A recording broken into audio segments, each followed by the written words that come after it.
Today's featured author is Ella Glasgow Binion. She is the author of Musings of a Creative, Kickass Thoughts on Music, Business, and Life.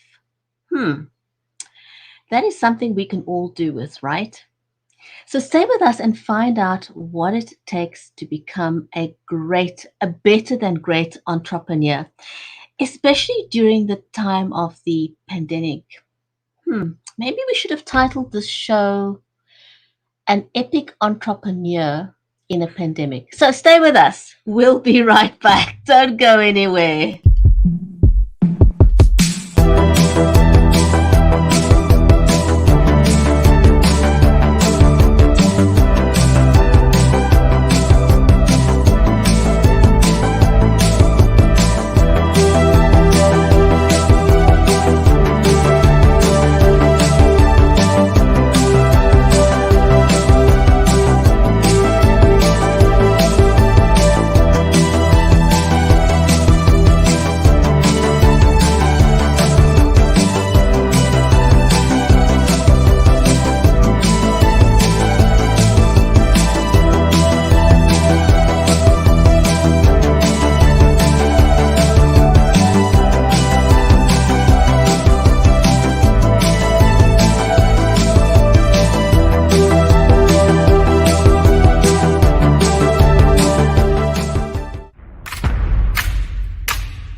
If you're just joining us, welcome to Books with Brigetti. I'm your host, Brigetti Limbanda from Cape Town in South Africa, and I'd love to know where you are joining us from. The live stream is made possible by StreamYard and BeLive Media. Wherever you are watching us, a special warm welcome. This is an audience-centric show. So I'm going to be monitoring your comments. If you're watching us on Amazon Live, a reminder to please unmute. If you don't unmute, you're not going to hear us. So unmute, and then you can join us and take part in the conversation. If you're watching us on Facebook or Twitter or Twitch or YouTube, also a warm welcome to you. Great to have you here. But a reminder again, if you're watching me on Amazon Live, then do unmute. So our author today is an amazing lady. We've all heard it before. You know, people just say, well, hustle harder. We've heard that a gazillion times. But how do you really shift your creative thoughts from just simply being an idea? And how do you stay motivated, especially during a pandemic? And so today we're going to be talking to an amazing special guest. Her name is Ella Glasgow Binion, and I can't wait to have her on the show. As I said before, her book is called Musings of a Creative, Kickass Thoughts on Music, Business, and Life. So she's a total all-rounder. Ella is a life and business coach for creatives. She's also an award-winning vocalist and a 2-time best-selling author. Plus, the dream of any woman is she's the wife of an amazing pastry chef and also mommy to an amazing little 6-year-old. And she helps entrepreneurs make sense of this crazy thing we call life. So without any further ado, let me introduce my amazing guest, Ella.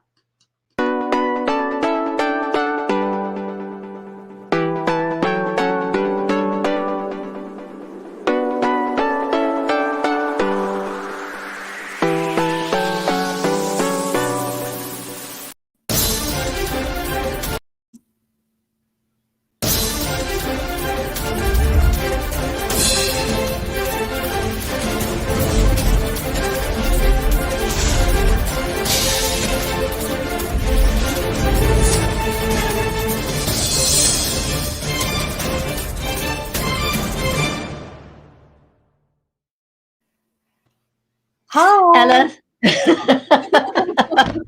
So great to have you here. I am absolutely stoked. Thank you for joining me today. Gosh, it's been a while, hey? We realized it's been like Wow. 2 years. It's been too long. It's been way too long. It's just this pandemic's just made this like 1 year. He's like, where's the time gone? What happened to this year? It's just gone from the face of the earth. You know, it's been crazy. How have you been? It's 2 years since we've spoken. How have you been? Have you survived? Are you surviving? We survived. We're doing very well, and we are living and loving life and loving the pastries that I have to tell my husband to not bring home so much anymore because because now that I'm not like constantly on the stage doing shows, the pounds, now I see how they can get here. Oh my goodness. Like where do the pounds come from? It's crazy how just and it's a global problem. I've heard people from all walks of life say like, why am I clothes that? We've kind of gotten used to this thing of living in comfy clothes and slippers, and we're not putting on the fancy clothes and stuff like that. And so it's been a while, and you don't realize, because generally, if you're putting on your fancy clothes all the time, you'll realize very quickly when things feel uncomfortable. But if you haven't worn it for a good couple of months, you can be in for a rather rude awakening. It's very true, and it's so funny because I've recently started performing again virtually and putting on costumes that were made for me long before I had a child. But I'm so glad that the person who created my costumes used stretchy material, so everything still goes on anyway. Oh my goodness. So since we last spoke, what have you been doing? I mean, have you had to pivot in any way? Are you doing something differently? Are you still doing the same stuff? What have you been up to? Yeah, so since last year, since February, March of last year, we have been producing virtual events. And for some people, it seems that Ella pivoted. But for those who are really, really close to me, probably a handful of people knew that it wasn't a real pivot for me. It was just me actually doing what I said I was going to do since 2005. Yeah, I had actually written in my business plan in 2005 that I had a production and coaching company. Of course, I didn't realize it was going to be virtual.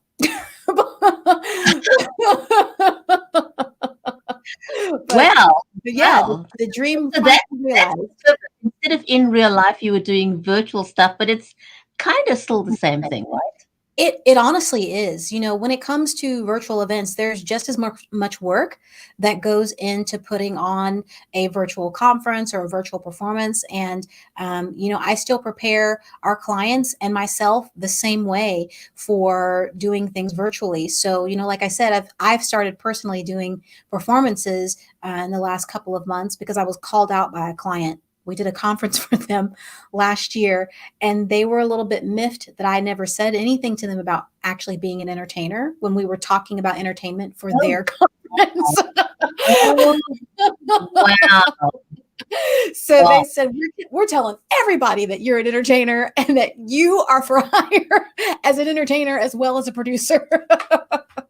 So I've gotten back in the game of singing again, but it takes just as much to prepare. And I still go through my rituals when I'm doing that virtually. And we still do things like tech runs and rehearsals and all of those things for our clients when we're running their virtual events. There's a lot that goes into it, more than meets the eye. It's more than just sending out a link and saying we're having a virtual event. Actually, no, this is a very interesting conversation, because some people, to some extent, felt that if you are doing a virtual event, your ticket pricing should be less than an in-person event. But to me, I mean, I'd be keen to hear what you think about that. But to me, it's actually quite the opposite, because I'll tell you why I think that. Sure. If you're attending an in-person event, your chances of being able to speak to the presenter or the keynote person is virtually zero, virtually zero. You're not going to get that close to the keynote speaker. But at a virtual event, your chances are really, really pretty darn good of getting to ask a question because of the interactive nature of virtual events. And being able to ask, a question firsthand. You don't get to do that kind of thing. Plus, my other thought on that is you're not doing any less preparation because your content is still the same. So there's no difference in, your content isn't, there's no less value in your content. So I'm keen to hear your thoughts. Yeah. So I agree with you. Yes. When we are working with our clients, we encourage them to not discount their entry fee to their event, because if the quality of the content that you're providing is just as valuable as it was in person, then why would you discount it? It's the same exact. It's the same. And if the transformation, and that's the key, if the transformation that you're providing is just as valuable and will still be happening virtually, then why would you discount that?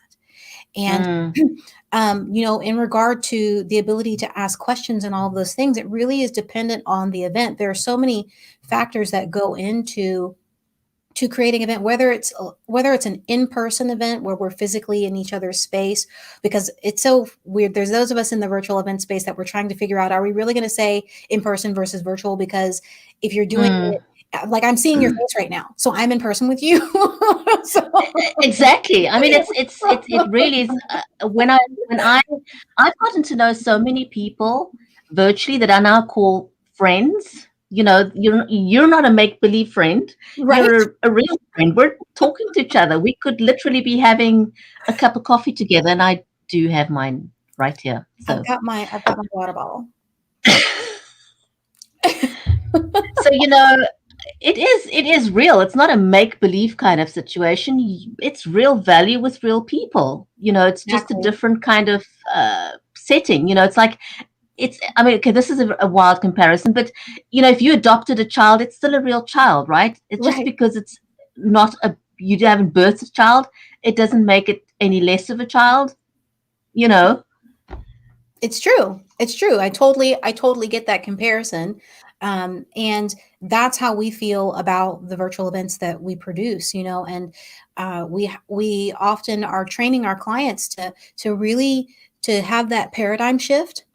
Because it is really a paradigm shift, because unfortunately there are a lot of people out there that are kind of promoting more webinars than an actual event.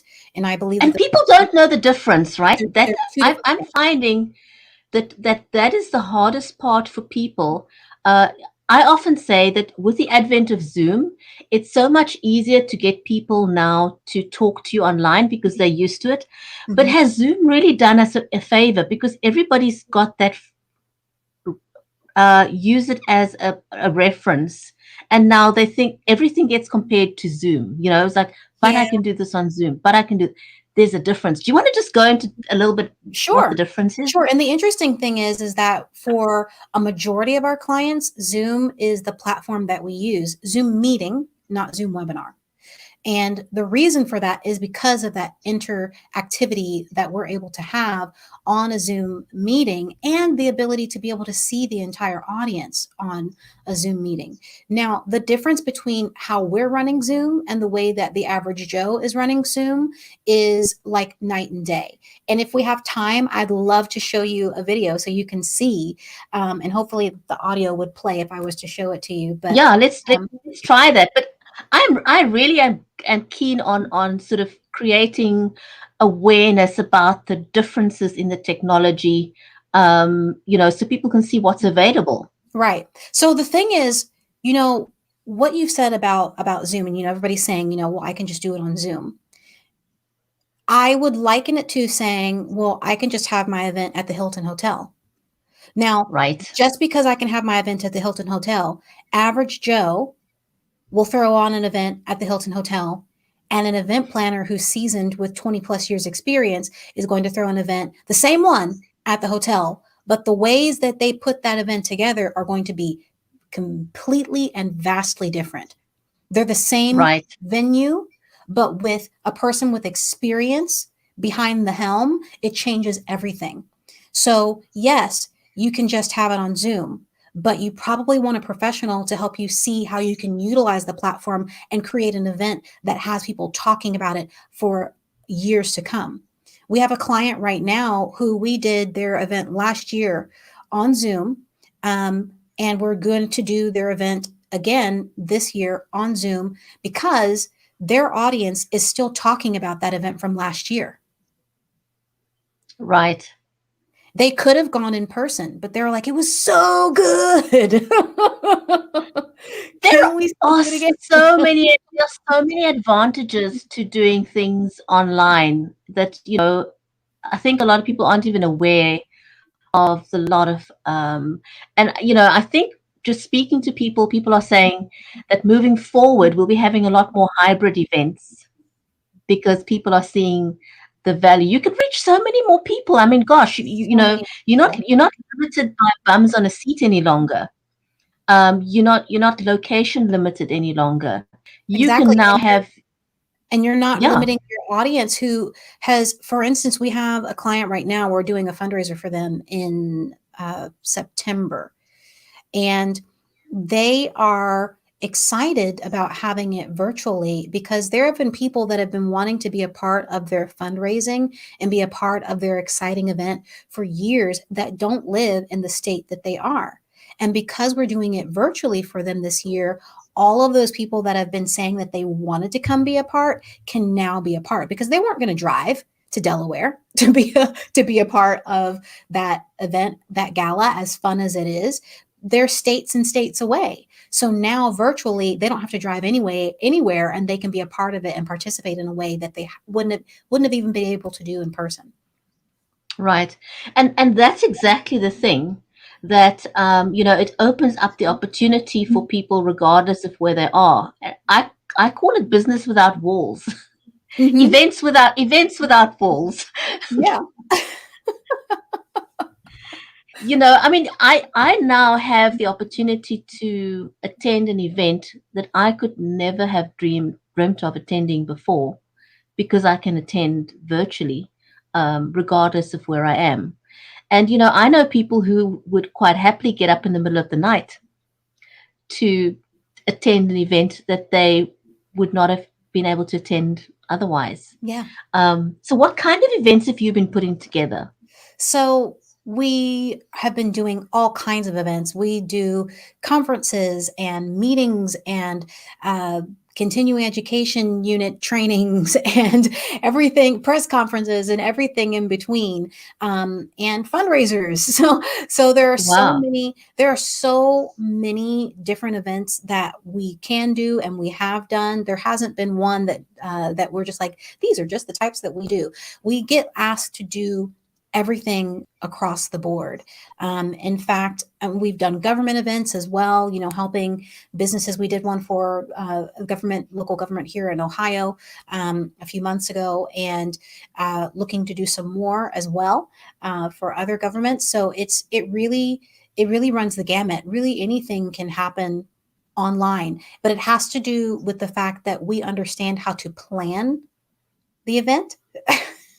There's a great deal of planning that has to be put in place so that everything runs to the end goal and making How sure how would you that say goal it's is how would you say it's different? In what sense is the planning different? different than being in person. Yeah. Um, I wouldn't say that it's different than being in person. I would say that if you have to plan an event um, in person, if you've planned an event in person, you're still going to have to go through much of the same steps that you had to go through to plan the event virtually. You still have to make sure that the speakers know where they're supposed to be. You still have to make sure that the vendors know where they're supposed to be. You still have to make sure that the vendors know where they're going to be actually promoted. All of those things are still in play when it comes to a virtual event, and understanding how to put those pieces together is key to get your audience to go through a story, and get to that end destination that you ultimately want them to get to. So it's really just a matter of the logistics are slightly different, right? So it's like you're shifting from the Hilton Hotel to a football stadium. Right. It's just the venue is different, Right. and that's it. Exactly. Exactly. But everything else in terms of planning is still exactly the same. Exactly. Um, so which platforms have you been using for your virtual events? So we primarily use Zoom for our virtual events because the majority of the events that we produce require that level of engagement where we can see the faces of the people there. That's what our clients prefer.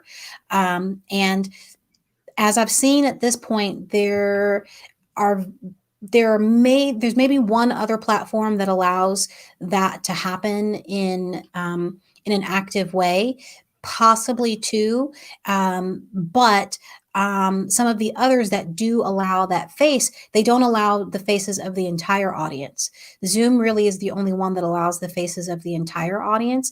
Yes, you do have to page through some of them, but it gives you more than 12 people, which I think, Teams gives you 12 people on the screen. But I want to see more than that. I want to see as many people as I can and be able to page through as many of them. And if there's 1,000 of them there, I want to be able to page through all 1,000 of them. Right. It's super cool to do that. I love it when I'm busy in an event, just to scroll through and look at all the people and see what people are doing. And it's, it's the best thing or the closest thing to being in person, when you can actually see people, and it doesn't take away from the interaction. In fact, to me, you have a lot more engagement and interaction with people, It's true. because it is true, because you can literally, whoever's there, you can chat to them. I mean, what are your chances of speaking to that amount of people when you are at an in-person event? It Exactly. really is very limited. And the fun thing is that because you just brought a picture to my mind, something that really can only be done on Zoom and the couple of other platforms that possibly allow this. Have you heard of Hop-In, by the way? Yeah. Yep. Yeah. Okay. Okay, let's not go there. But the picture that you brought to my mind, that you really can only have this experience on Zoom because of the ability to page. Think about when you are at an in-person event, like at a hotel, and you're Okay. sitting in the audience and you're looking around. Like you're in the Right. audience, you're looking around to see who's there, and there's somebody that's across the way, and you haven't necessarily met them yet, but they look interesting to you. So you make a note to yourself to go and meet them after, like during one of the breaks, right? On Right. Zoom, you can look around the audience by paging through and talk to them right now. You You don't don't you don't have to wait. You don't have to wait for the break. and you can say, hey, Jim, I saw that cool, I saw your dog walk by in your background and he looks so cute. Hey, what brought you to the event? Or, something less cheesy than that. But but you can have conversations and make real connections with people when you can see them. You can't do that if the only option that you have for engagement is chat, because you can't scroll through the participants beyond seeing their little picture, and that doesn't really give you anything about them. Mm. So yeah, that's my personal opinion and how I feel about it. There are other I'm people that I'm obviously. dying I'm dying to ask. So your husband is a chef, right? Mhm. How's it been for him with the pandemic? Well, we've been very grateful and very fortunate that the job that he has never shut down. He works for a large company that they did everything in their power to not let anybody go, to the point that they actually um, have their teams working in shifts. Where they're not allowed to be all of their team in the same kitchen at the same time. Instead of saying we're going to have to let people go, we're going to have half of you work from this time to this time and do these 3 days of the week, and the other half of you do these 3 days a week, and you can still get all of your hours so that we can still continue to pay you and you don't have to suffer through this pandemic. That's amazing. Yeah, That we're is very fortunate. amazing. You know, I've come across so many people who work in that industry. You know, people who work in entertainment, people who are photographers, you know, creatives, Mm-hmm. have all lost their source of income due to the pandemic. You know, but others that have been able to do some sort of a pivot have thrived.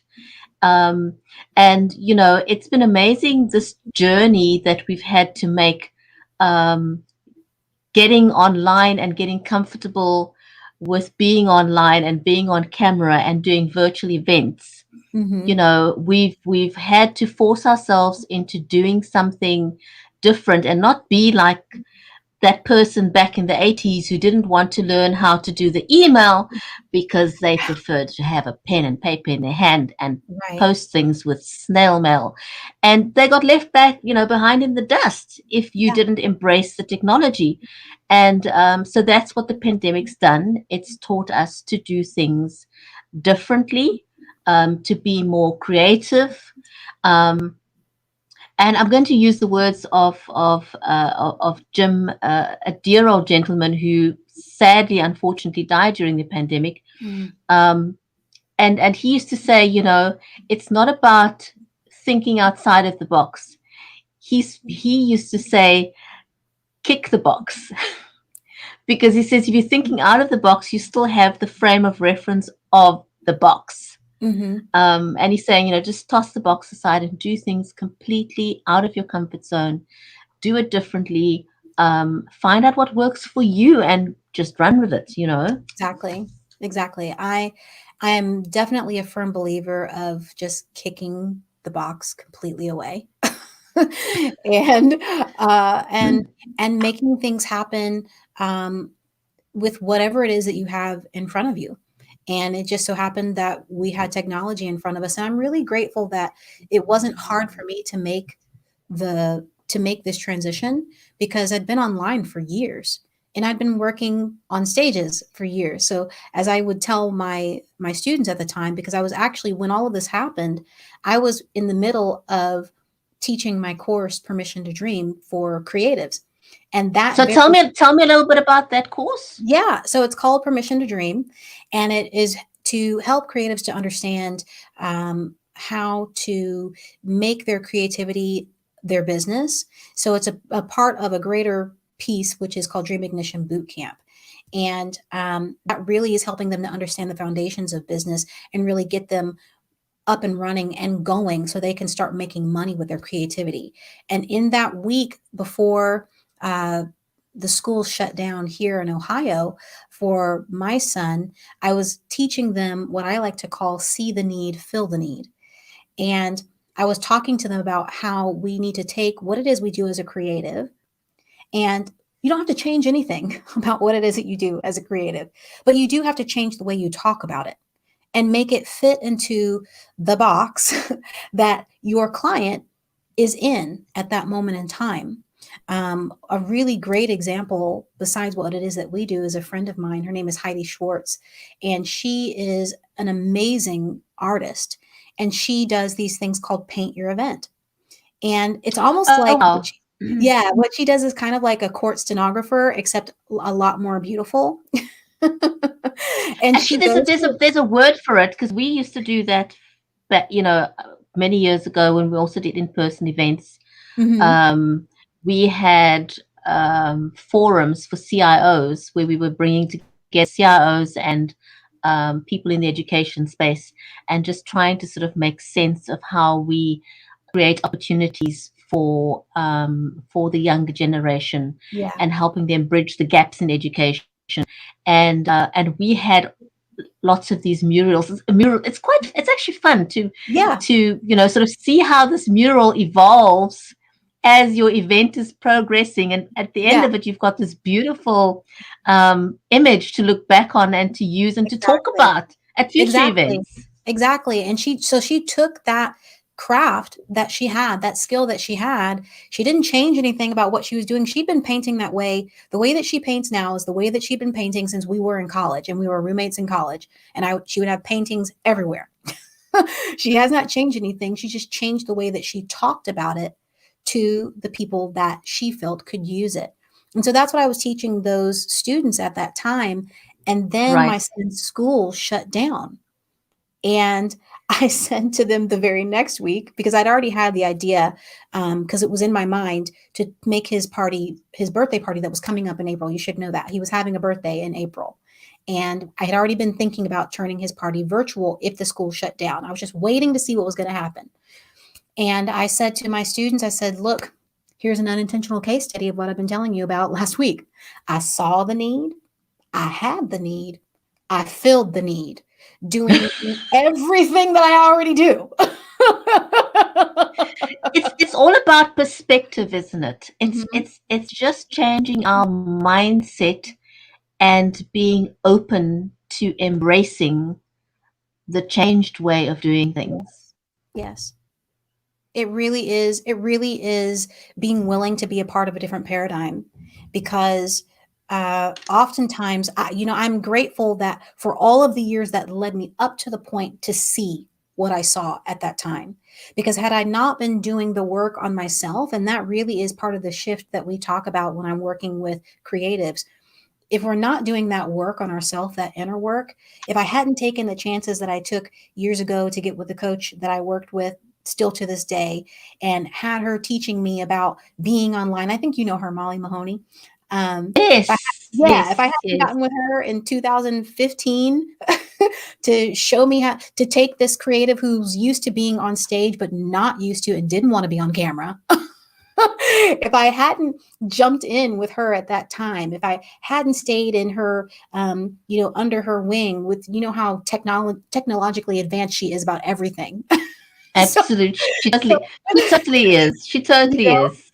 so I told her when all of this started, I said, this is all because of you. Had I not been with you all this time, I would have never seen that door. It would have never crossed my mind to do things virtually. So it's a matter of being able and being willing to do that work on yourself to stay open so that when the opportunities do come, you're there and available when they're there. Right.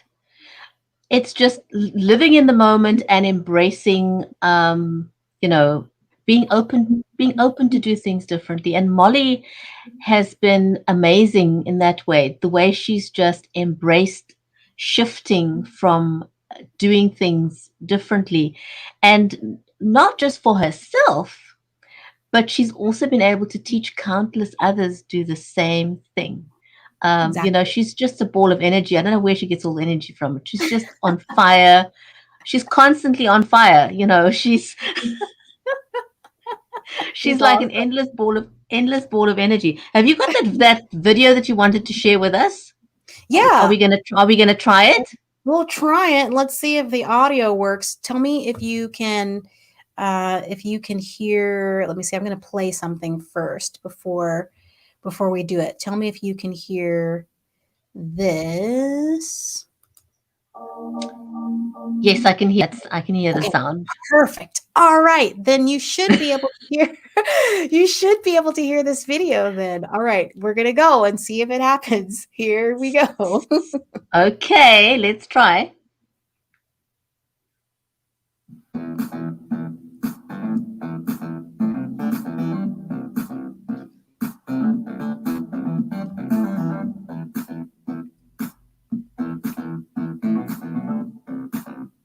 I think it's time for you all to turn your screens on. And I think I hear some music coming in my ears because it's time for a dance break.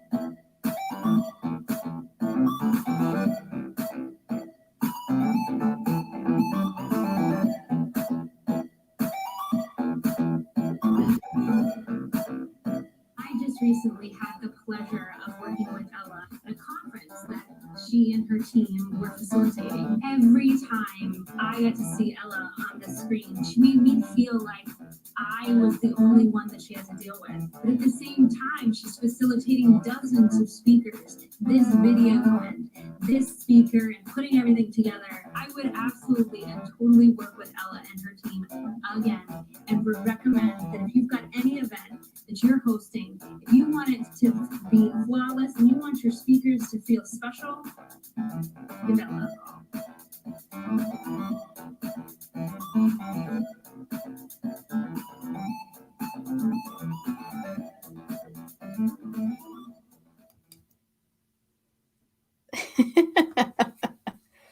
That was an amazing pivot.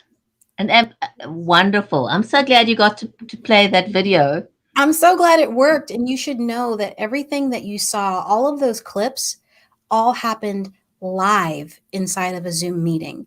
None of our speakers for those particular events were pre-recorded. All of that crazy overlays, all those things that you saw, that all happened live inside of a Zoom meeting. But it does take a special knowledge to understand how you put those things together, which is why we work with our clients, because while you could figure it out yourself, trust me, there's a lot to learn.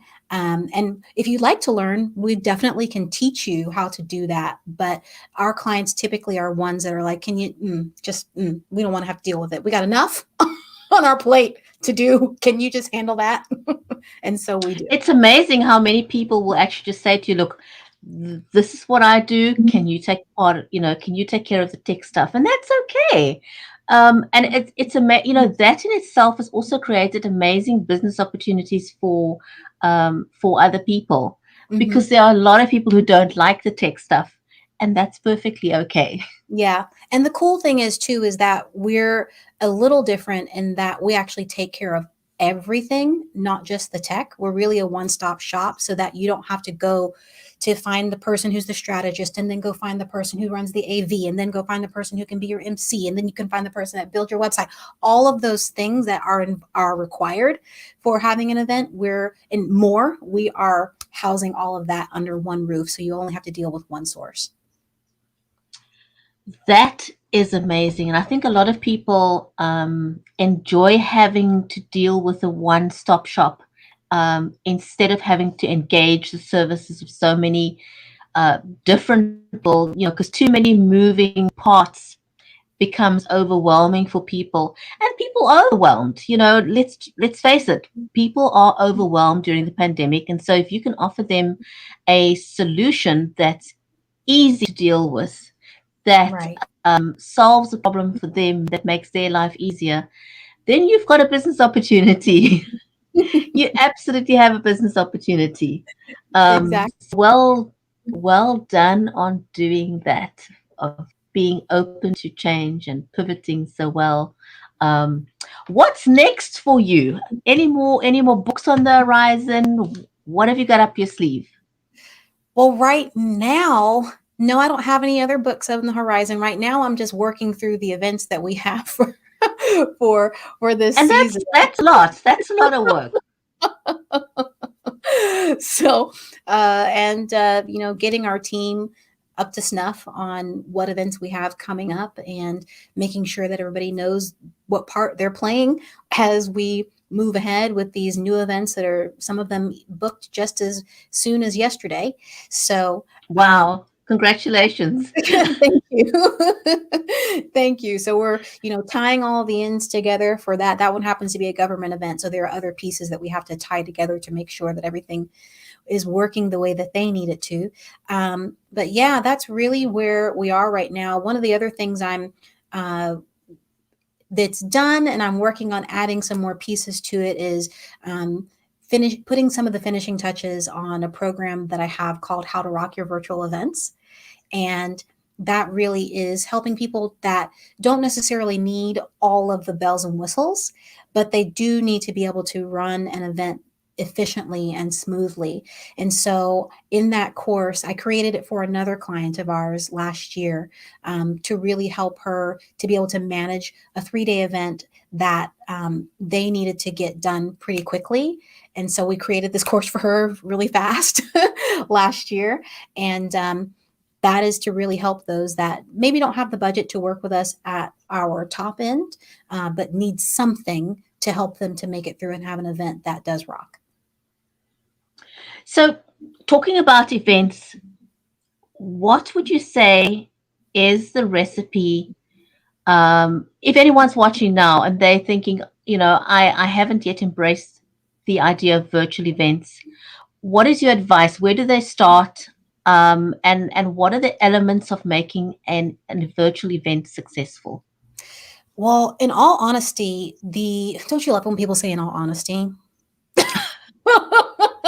Like, are you really gonna lie to me right now? Were you lying before? What? I don't understand. But in all actuality, Okay. when it comes to putting a virtual event together, the biggest thing that I pull out of our clients is to make sure you know what your outcome is. What is the goal at the end of the day? And when I say the goal, yes, there are certain goals that you have as a business that, there's a money goal or a list building goal or any other number of goals that you have. But I'm talking about the audience, the audience goal. Where do you want your audience to get to by the time they finish your event? You need to set that first because everything works back from that point. That is Right. the biggest thing that I work with our clients on. And when we're working with them, I go through my 6-step method, which is the Encore Method. And that has to do with 6 things: experience design, intentional networking, creating your environment, optimizing your event, relaying the info, and then, of course, executing your rockstar event. But we use that method with every single event that we go through, but we start with the end in mind and work back from there. Wow. Wow. Has there any event so far that was kind of like a highlight event for you? You think like, wow, I really nailed that one. You know what? Every single event that we do, obviously they get better and better every single one because we learn something from every single event that we do. The most recent event that we did was for a university, and that was a really fun one. They're all really fun, the ones that we do, but that's the most recent one that we've done for that university, and really helping them to understand how they could take a conference that they normally do in person. It was a STEM conference, which has had the ability to Nice. be very boring. Their words, not mine.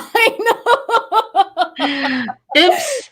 Had the ability to be very boring, and they were absolutely floored with what we were able to do virtually to help them recreate that in-person experience, and in a lot of ways make things a lot more efficient than they were when they did it in person. That's interesting. So it was really fun, and that one was probably the one that we've had the most games in. They usually had like a karaoke thing that they did at their in-person event.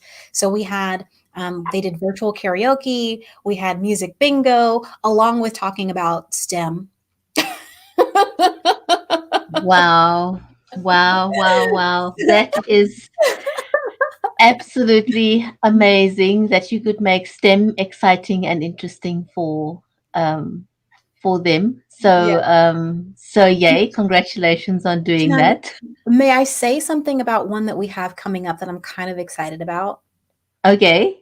We have a fundraiser coming up it's called Dancing with the Delaware Stars. So stay on the lookout for when we actually release the registration page for it, but it is going to be off the chain. I can't say any more than that. Just think Dancing with the Stars, and we're doing it online. So for nothing else, you need to get a ticket and find out how in the world we're doing it, because I don't know how you're doing it, but that sounds absolutely fantabulous and amazing. helping boys and girls. It's helping boys and girls. So When is that? When is that event taking place? that event is taking place in September, and in the next month or so, we're going to be releasing. We're going to start talking more about the official date and all of those things as well. But it's for the Mom's House of Dover and the Boys and Girls Club of Delaware is what we're raising funds for. That is amazing. Thank you so much. It was wonderful chatting to you. Great to hear about how you've pivoted, and congratulations on putting all these events together. Um, and literally just, being the fun person that I know you are. And how's your little boy done with the pandemic before we close? He has done pretty well. And I'm really, again, we're fortunate that the school that he went to is a small one. So they only had to shut down for a few weeks before they were able to go back, long before any of the other schools were. His class size is very small, so it was very easy for them to manage. And when you're in kindergarten, you need that that interaction, the live the in-person interaction, to be able to touch and hug your friends. I know that was the hardest on a lot of little boys and girls that didn't get to be with their friends every day.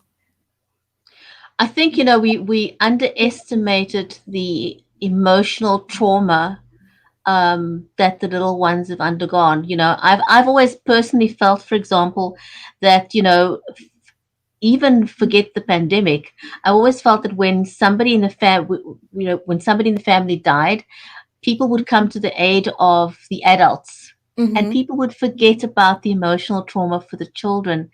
And I feel that, that was something that we really needed to work on with the pandemic as well. Is that, it's not just the mental health of the adults, it's also the mental health of the students and the young ones, the little ones, because they really cannot understand why they can't go play with little Johnny, It was hard. And this is why, to this day, we never, my son knew about the pandemic because, they talked about it at school, but I didn't want him to feel any less, I didn't want him to feel like anything was so much different, which is why we did his party online, and why I did it the way that I did, as a real party, not just them like sitting in front of each other, like figuring out how to make it work. We did a real party, so everything felt as fun for him as it would have been if we had taken him to the place that we originally planned to have it. And yeah, I know that every kid, it was heartbreaking, absolutely heartbreaking.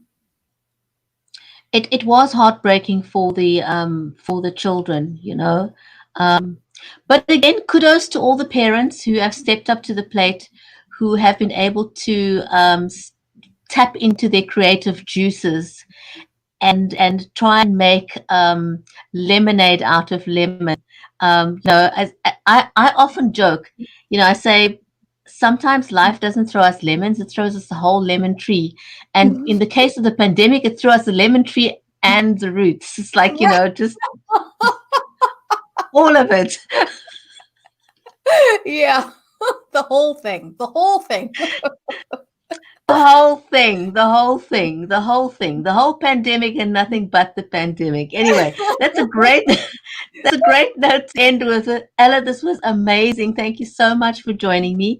I had so much fun chatting to you. And I want to say thank you very much to our audience on Amazon, on YouTube, on Twitter, on Facebook. Thank you for joining us. It was amazing. And stay well, everyone. Take care. From me, it's goodbye for now. Bye.